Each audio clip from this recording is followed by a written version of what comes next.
Just a quick recap of the rules for you. Search and destroy.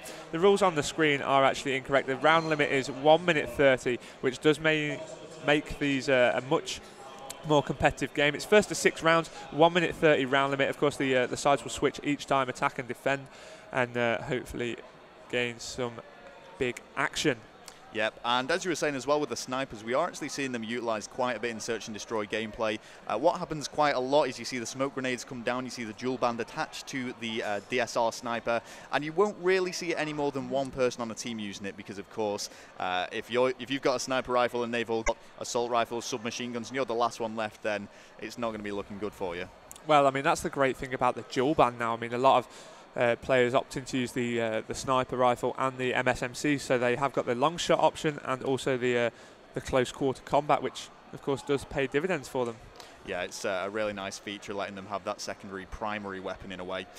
But we are just going to let this game get set up and started. We're actually waiting for, I don't know if they're going to be switching hosts or something. One of the Epsilon players has left the game.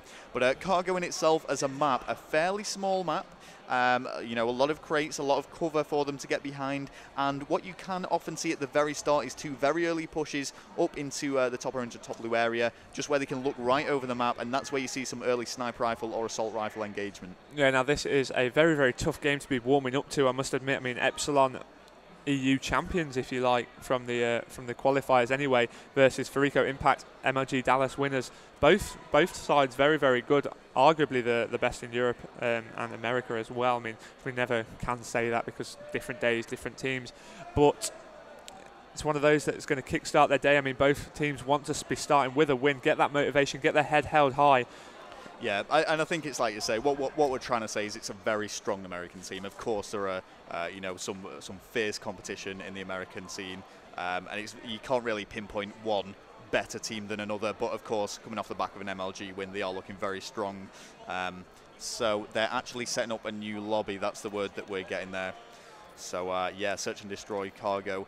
And, you know, I guess people really start switching this up as well in terms of who's going to be using SMGs and assault rifles, because, of course, this is a game that's played a lot slower than something like Hardpoint or Capture the Flag. You're not going to be charging in.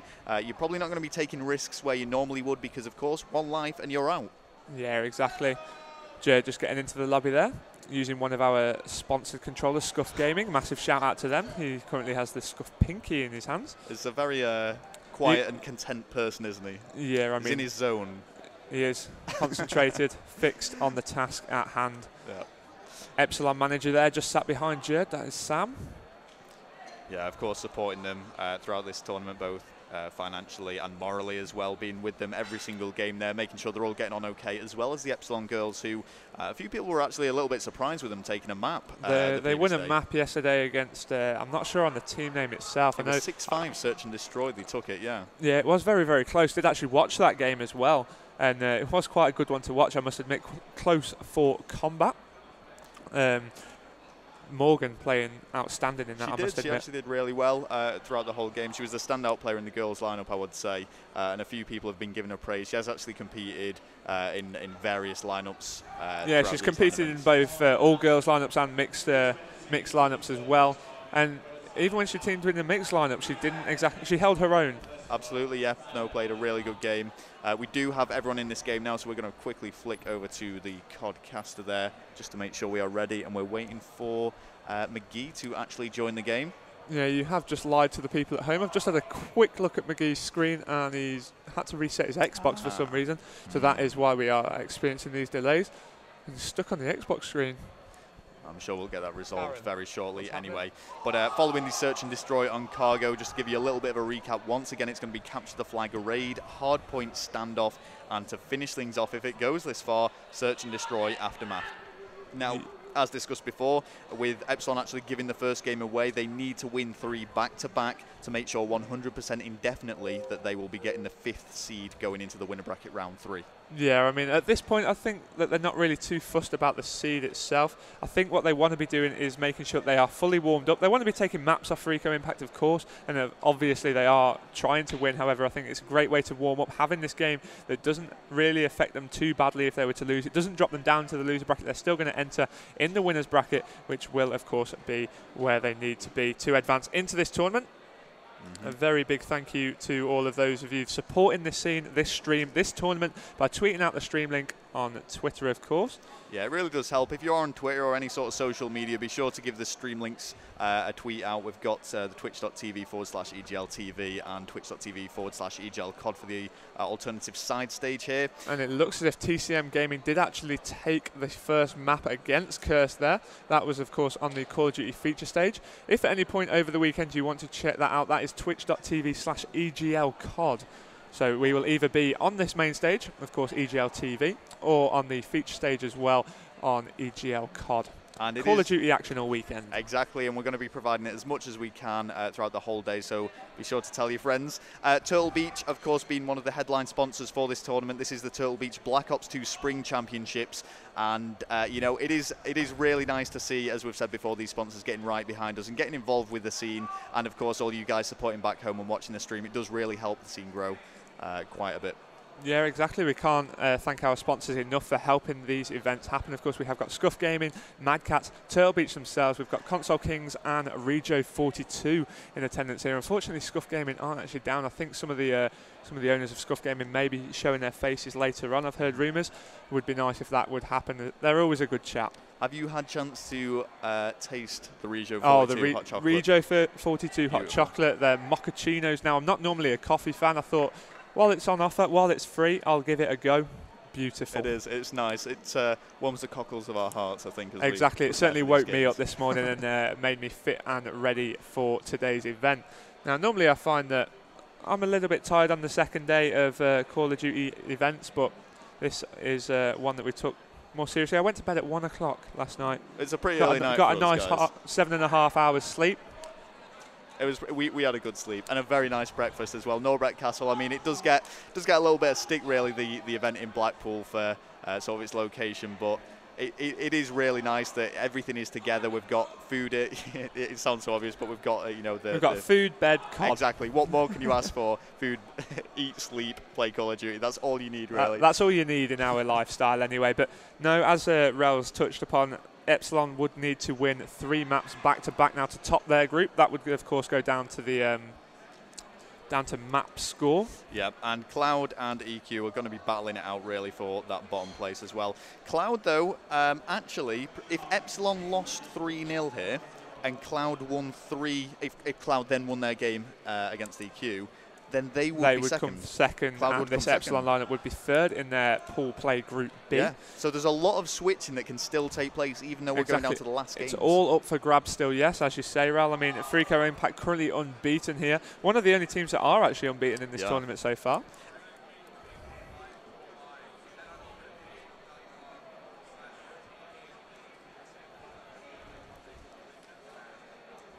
Okay. Now I am assuming you all got that back at home, but just to give a quick little recap, if you go on over to our Facebook page, that is facebook.com/EGL. European Gaming League. There's a poll there. Make sure you guys are checking out that Facebook page, giving us a few votes, getting involved with all of this, really, and just seeing what we've got on that Facebook page and getting involved with this whole event, really. Yeah, exactly. Give it a like while you are there and vote. Who will win this matchup? Is it going to be Epsilon? Is it going to be Fariko Impact? I'm sure we will be having these sort of polls all day, especially in the bigger games. Absolutely. It's just your way of interacting with us. Get your say, and then of course we will show you the votes. Give you a quick recap. And I think as well, while we're still waiting for this game to start, a bit of a shout out, really, I suppose, to Curse, because they're actually once again disproving the critics every single event. Nobody really expects them to be playing as well as they do, to be beating the teams they do. Everyone thinks they're going to do all right, but Curse actually leading their group. They're on 2-0 at the moment. They've taken out Horizon, they've taken out Prophecy. They are playing TCM, as we've said, on the side stage, and currently losing, but that's only by 1 round, in the same way that Epsilon are losing here. It's amazing to think that that is the smaller stage of the two, when it's still a really big stage in itself, the feature stage, over in the far corner of this EGL Norbreck setup here in Blackpool. We are, of course, here all the way through until Sunday evening. It'll probably be late on Sunday night, knowing EGL. It'll probably be about 11 o'clock, midnight, what time we finish. But that, of course, is a nice mid-evening time for you Americans back home. Parasite just showing his Twitter on his phone. Why not? quick little flash there, Fariko_Parasite. Of course, if you want to give these guys a follow, let them know how they've been performing, show them some support, it would be really nice.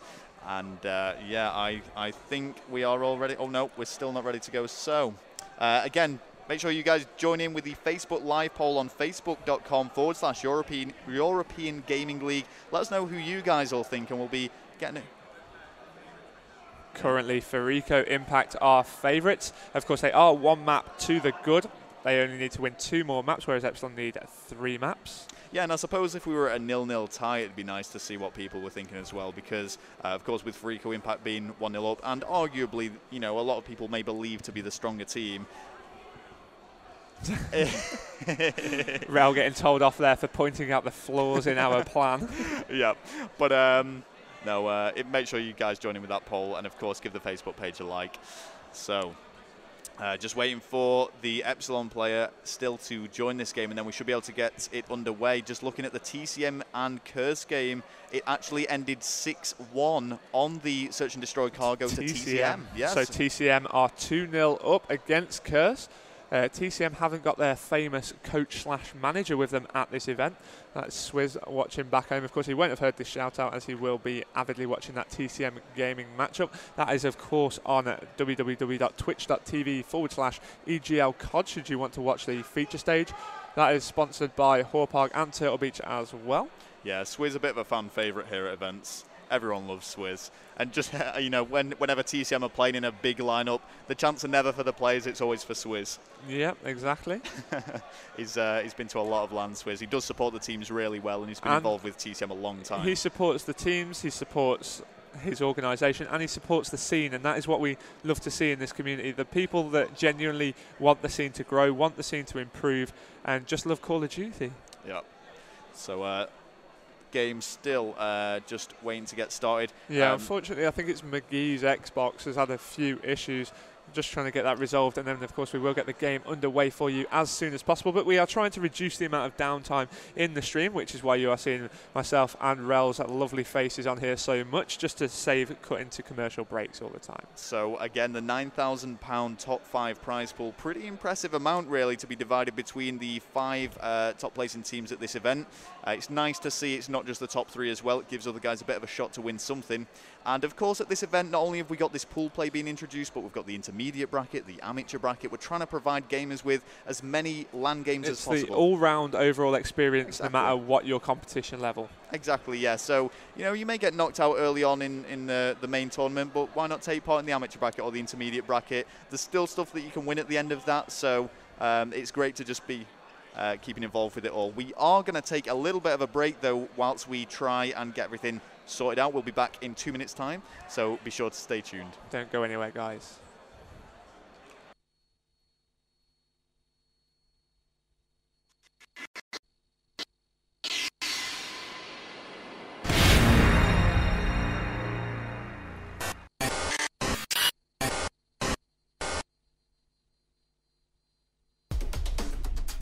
The Turtle Beach Ear Force 7 series of headsets is the ultimate power-up, whether you're facing off against the final boss in your living room or competing for the grand prize at a tournament.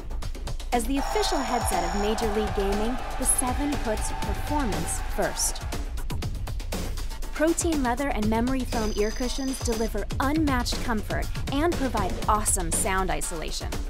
The detachable, unidirectional mic picks up your voice, but not noises around you, so communication is always crystal clear. Inside the 7's acoustically tuned ear cups are huge 50mm speakers designed to deliver unparalleled sound quality, providing you with immersion and realism you never even knew you were missing. You can even customize the look of your 7 headset by swapping out the plates on it. The brains of the operation is the 7's fully programmable audio control unit, or ACU. The ACU provides ultra-precise surround sound, access to mic, chat volume, and gain volume controls, as well as powerful audio presets that you can use to focus in on specific sound cues in-game, or just tune the audio to suit your ears. Use the Advanced Sound Editor, a free software tool from Turtle Beach, to create, customize, and load audio presets that are perfect for the way you game. Connect an MP3 player or smartphone to mix in your own music while you game, and even take phone calls through the headset. There are 3 packages: the XP7 for console, PC, and mobile, the Z7 for PC and mobile gamers, and the M7 for gamers on the go. Setup is quick and easy. All the 7 packages are designed to go where you go. Just unplug the microphone, disconnect the headset from the ACU, and you're ready to rock. You'll be able to use your 7 with smartphones, MP3 players, tablets, and mobile game consoles. So whether you're looking to dominate a tournament, take advantage of never-before-seen features for PC gaming, or a gaming audio system that is versatile enough to fit your life, the 7 delivers.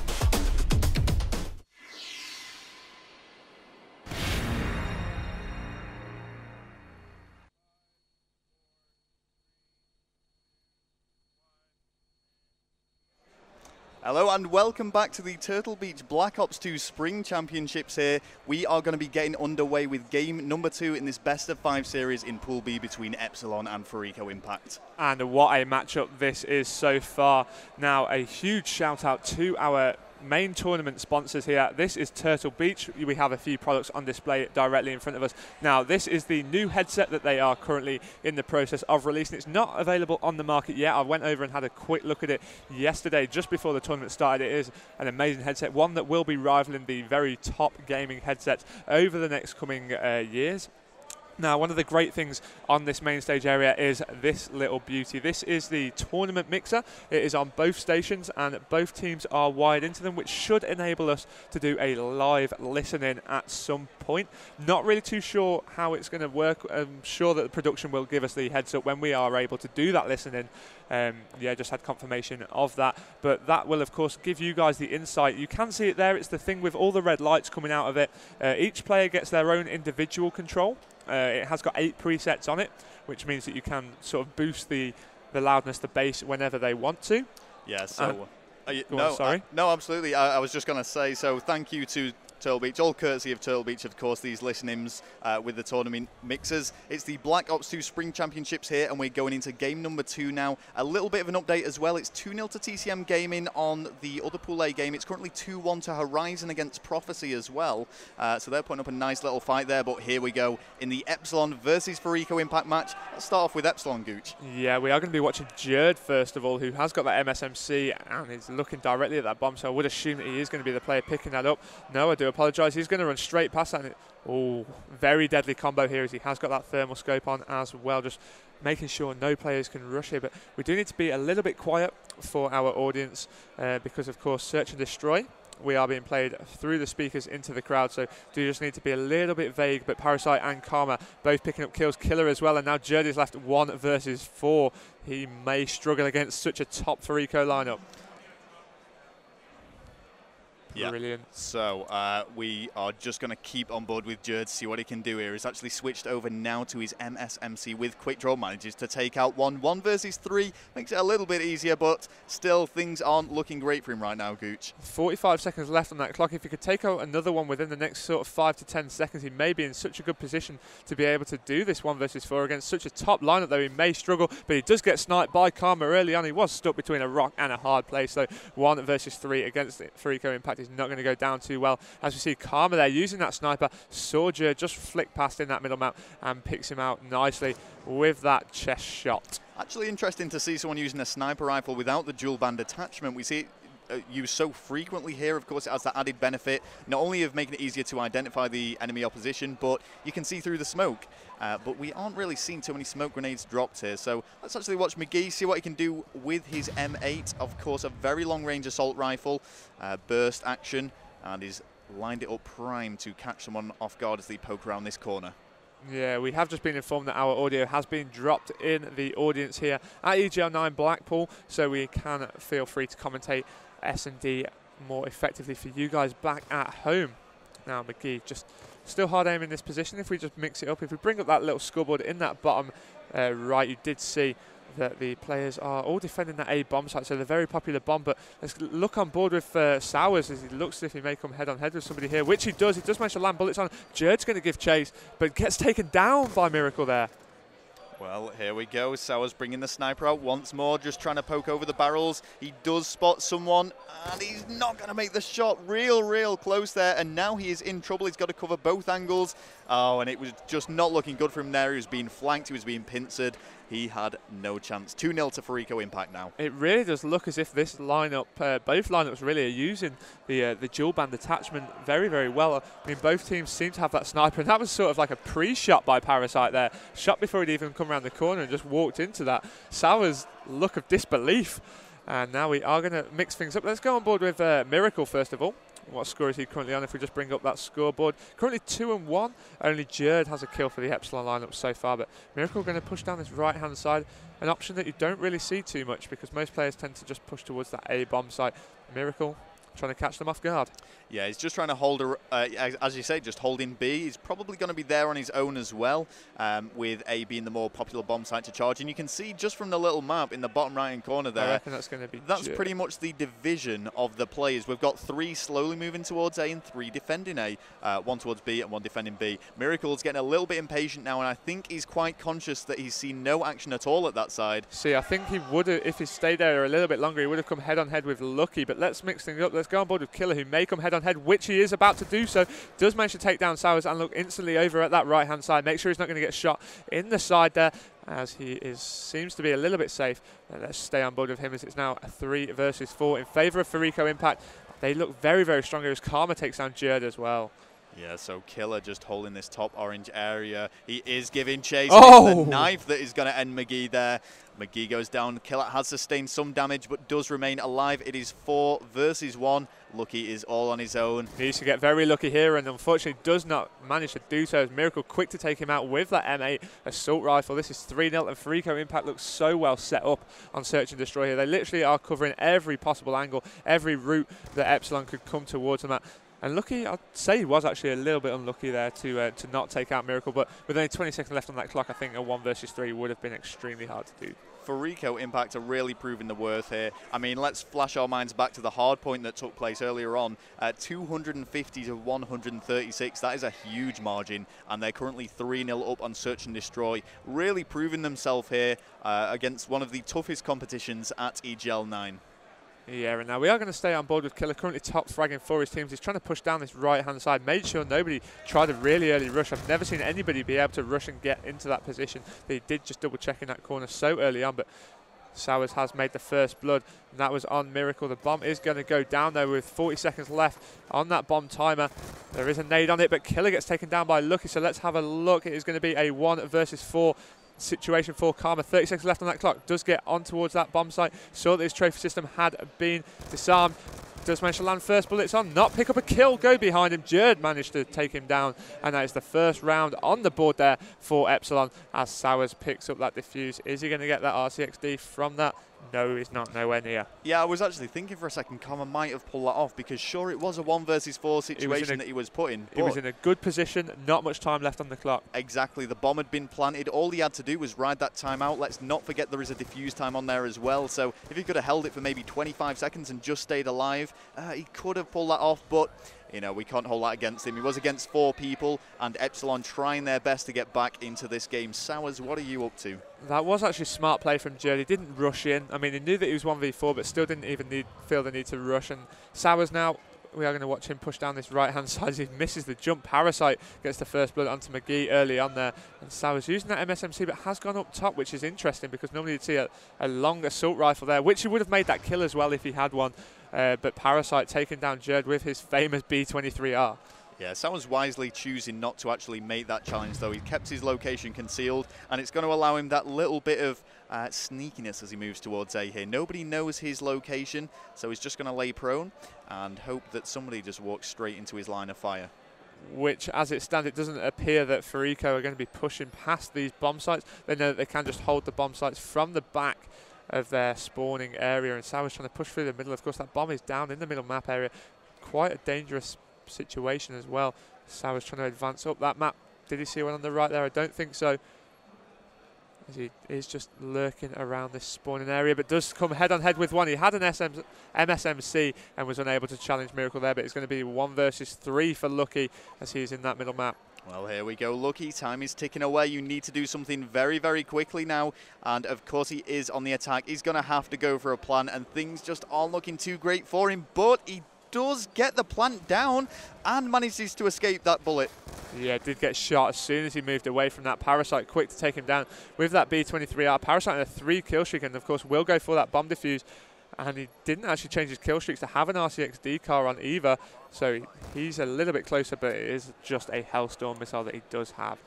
So, well, there we go, 4 rounds to 1 in Fariko Impact's favour. Just 2 rounds to go, and that will put them 2-0 in the lead in this best-of-5 series. The final games being played in Pool B, and pretty much the final games of all the pools being played right about now, and then we're going to be going straight into that double elimination winners bracket.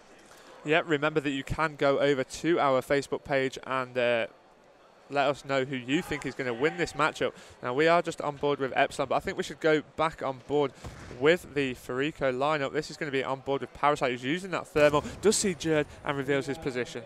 Okay, well, Parasite trying to do what he can there, and doesn't manage to connect with that sniper rifle, but he's going to bring it out in what looks like close quarter combat.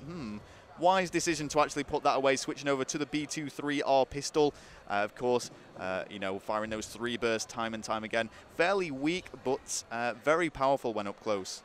Yeah, definitely. And Parasite's so good with it, as they look like they've opted for a rare B push here. Parasite trying to throw a stun up on towards that back crate, not landing any bullets, and they look open from this right hand side, but they've all pushed down this left. Killer quick to make that first blood onto Sowers. If we just have a look, it's 4 versus 2. Let's get on board with Epsilon. Let's see where they are currently positioned. Let's go on board with McGee, who does land bullets on as Killer takes down Lucky. So 1 versus 4 for McGee. This is going to have to be some special stuff as he's moving towards that B-bomb that has just gone down, but taken down by Karma in the back. And it just seems time and time again that Fariko Impact, they are just outplaying Epsilon. There just doesn't seem to be anything they can do here. And this is going to be one heck of a comeback if they can do something, because 5 rounds are needed back-to-back from Epsilon in order to take the search and destroys. Otherwise, it's going to be 2-0 to Fariko Impact. Yep, just 1 round away from Fariko Impact now.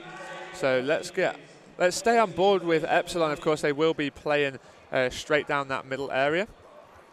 If we just have a quick look where the teams are running off to.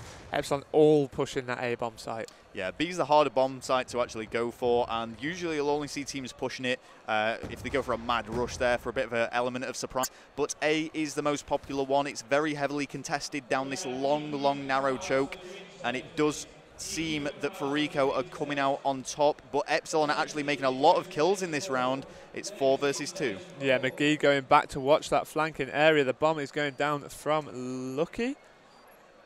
And with just 35 seconds left on that clock, all he needs to do is make that kill. And now Miracle left 1 versus 3 after taking down that first kill as well. So let's get on board with him as he's going up top and does get taken down in the back by McGee. Do not rule Epsilon out of this yet. They've got another round now under their belt. It's 5 rounds against 2. Fariko Impact still on that match point, still just wanting to get 2 rounds ahead, but they are going to struggle. 4 rounds now for Epsilon if they want to take this search and destroy.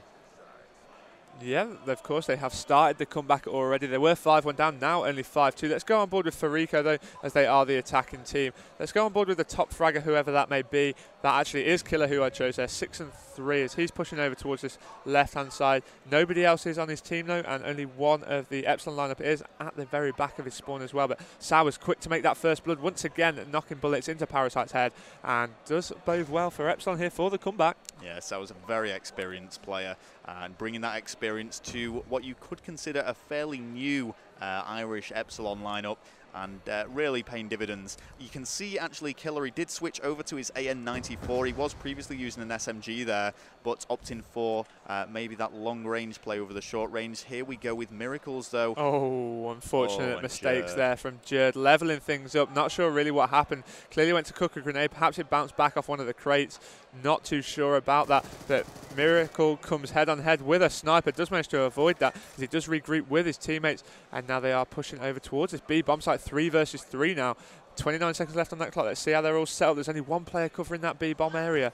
So this is going to be a high action-packed 20 seconds. Killer makes kills onto Lucky. Epsilon Sowers makes the kill as well. So this is going to be huge now. 1 versus 2 for McGee to keep them in the search and destroy. He does get round the back of B. I feel like he's just missed a player up on that tap left, which he did. Miracle takes that, and it is 6-2 to Fariko Impact, the final score on that search and destroy, and it's 2-0 up in the best of 5 series. 1 map away from topping their group without any losses whatsoever. Yeah, Epsilon put up a really brave fight there, but Fariko Impact just too much for them to handle. So far, we have seen a 250 to 136 hardpoint slums, followed by this 6-2 victory.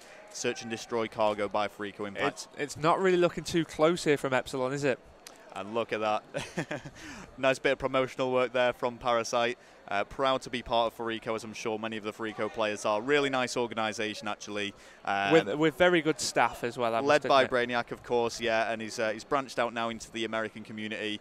And he's one of these guys, he's a real advocate of the community, and he just tries to get everybody involved. You don't have to be a top competitive player to be part of Fariko, but you can, of course, prove your worth and climb the ranks within them. Which is what a lot of the teams have done. I mean, Fariko Dragons, for example, they started out from the bottom. They were a Fariko Yang team, made their way up, and now, of course, they are competing at the very, very best tournaments all around the world.